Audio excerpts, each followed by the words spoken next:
Google Pixel 4 XL का जो box है वो कुछ इस तरह नज़र आता है। और ये जो मोबाइल फ़ोन है ये गूगल की हद है, यानी कि गूगल की तरफ से जो बेस्ट डिवाइस गूगल दे सकती थी वो उनने Google Pixel 4 XL की फॉर्म में दे दिया है। इस मोबाइल फ़ोन की हार्डवेयर और सॉफ्टवेयर दोनों गूगल की तरफ से बनाई गई हैं और यही वजह है कि आपको ऊपर और सामने वाली साइड पर सिर्फ गूगल का लोगो देखने को मिलता है।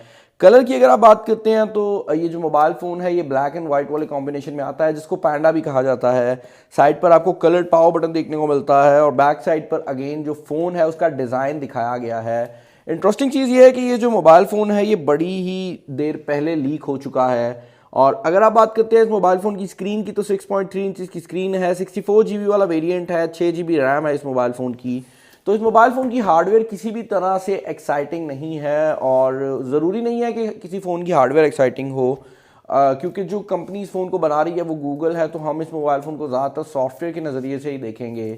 ये मोबाइल फ़ोन जो है आपको बॉक्स के अंदर सबसे पहले देखने को मिल जाता है, तो इसका जो रैपर है उसको यहाँ पर हम उतार लेते हैं और ये कुछ इस तरह से आता है और फ़ोन जो है वो यहाँ पर हमारे पास मौजूद है। तो फ़ोन को मैं टर्न ऑन कर लेता हूँ और बाय द टाइम ये टर्न ऑन होगा हम बॉक्स के अंदर जो बाकी चीज़ें हैं उन पे नज़र डाल लेंगे। आपको बॉक्स के अंदर फर्दर क्या मिलता है, ओके, आपको बॉक्स के अंदर एक सिम इजेक्शन पिन देखने को मिल रही है, एक गूगल का यूज़र मैनुअल है जो कि काफ़ी बड़ा है। आई वाज एक्सपेक्टिंग कि इतना बड़ा गूगल नहीं देगी।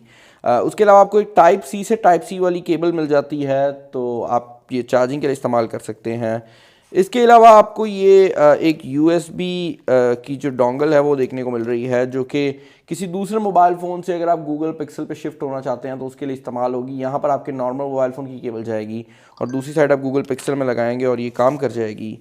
फाइनली आपको जो बॉक्स में चीज़ देखने को मिलती है वो है आपका चार्जिंग पावर ब्रिक। और इंटरेस्टिंग चीज़ ये है कि गूगल भी अपने मोबाइल फ़ोन्स के साथ आपको एक्स्ट्रा कोई चीज़ नहीं देता और ना ही आपको यहाँ पर कोई प्रोटेक्टर मिलता है, ना कोई हैंड फ्री वगैरह मिल रही है। जो पावर ब्रिक आपको यहाँ पर देखने को मिल रही है ये 18 वाट के ऊपर आपके मोबाइल फ़ोन को चार्ज करेगी। एक फास्ट चार्जिंग वाली पावर ब्रिक है, लेकिन अगेन इसकी जो स्पीड है वो किसी भी तरह से कमाल नहीं है। और हमने यहाँ पर बहुत सी ऐसी डिवाइसेस अनबॉक्स पहले कर ली हैं जो कि इससे काफ़ी बेहतर रिजल्ट्स आपको प्रोवाइड करती हैं। ये फ़ोन जो है क्योंकि मैंने इंपोर्ट किया है तो पहले से सेटअप हुआ है, तो इसका सेटअप का प्रोसेस काफ़ी ज़्यादा सिंपल है। लेकिन हम बात कर लेते हैं कि इस मोबाइल फ़ोन का डिज़ाइन कैसा है। फर्स्ट ऑफ ऑल तो इसके डिज़ाइन के बारे में एक चीज़ आप नोटिस करेंगे कि इसका जो ऊपर वाला फोरहेड है वो काफ़ी बड़ा है, जबकि आप एक्चुअल चिन की अगर आप बात करते हैं जो नीचे वाली साइड है वो काफ़ी छोटी है, जो कि देखने में बड़ी अजीब सी लुक प्रोवाइड करती है। नॉर्मली हमने ये देखा है कि फोरहेड को कम करने के लिए बड़ी नॉच दी जाती है, या गूगल भी पहले नॉच देता था, लेकिन अब नॉच को ख़त्म करके उन्होंने पूरा ही जो फ्रंट पैनल है उसको इतना बड़ा कर दिया है। साइड जो है वो मेटल की बनाई गई हैं और मैट ब्लैक कलर में आती हैं। बैक जो है वो ग्लास की है, लेकिन इसकी जो फिनिश है वो ऐसा फील होता है जैसे किसी टाइल के ऊपर रबड़ लगा दिया गया हो ना। ये बड़ी ही यूनिक किस्म की फिनिश है, ऐसा फील नहीं होता कि आप ग्लास को टच कर रहे हैं। बैक पर आपका ड्यूल कैमरा सेटअप मौजूद है और बाय द वे ये पहली बार है कि किसी गूगल पिक्सल डिवाइस के ऊपर ड्यूल कैमराज आ रहे हैं। यहाँ पर एक कैमरा 12 मेगापिक्सल का मेन कैमरा है और वाइड एंगल के साथ आता है, नॉर्मल वाइड एंगल है, अल्ट्रा वाइड नहीं है। और दूसरा टेलीफोटो कैमरा है। आई डोंट नो गूगल ने 2019 में टेलीफोटो लेंस क्यों दिया है और wide angle ultra wide angle क्यों नहीं दिया, बट जो दिया है वो भाई गूगल ने खुद ही डिसाइड करके दिया है। साइड पर पावर बटन है जो कि ऑरेंज कलर में आता है।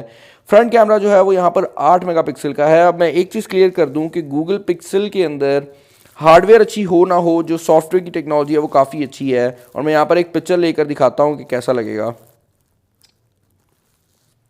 आप जैसे ही गूगल पिक्सल से कोई भी पिक्चर लेंगे आप रियलाइज़ करेंगे कि उसके जो रिज़ल्ट्स हैं वो किसी भी नॉर्मल फ़ोन के निस्बत काफ़ी ज़्यादा बेहतर आते हैं। और यहाँ पर जो कलर की क्वालिटी है वो काफ़ी बेहतर है और मैंने इसको काफ़ी सिनेरियोज़ में पहले भी टेस्ट किया है। गूगल की जो सॉफ्टवेयर है वो सबसे ज़्यादा कमाल है। अगर आप बैक कैमरास की बात करते हैं तो यहाँ पर जो बैक कैमरा है इसमें आपको पोर्ट्रेट मोड भी देखने को मिल जाता है। उसके अलावा नाइट साइड का फीचर भी अवेलेबल है जो कि गूगल ने इंट्रोड्यूस किया था और उसके बाद काफ़ी फ़ोन्स ने इंट्रोड्यूस कर लिया है अब तक। लेकिन नाइट साइड जिस तरह गूगल पे काम करता है हमने इसके अलावा किसी और फ़ोन पर काम करता नहीं देखा। अब इस मोबाइल फ़ोन का एक मेन फीचर गूगल ने इस ऊपर वाले एरिया में दिया है जहाँ पर अब फेस आईडी को इंक्लूड किया गया है। और इस बार जो फेस आईडी की टेक्नोलॉजी है वो इंफ्रारेड सेंसर्स का यूज़ कर रही है, जिस तरह हमने इससे पहले आईफोन्स के ऊपर या फिर हुआवे की मेट सीरीज़ के ऊपर देखा है।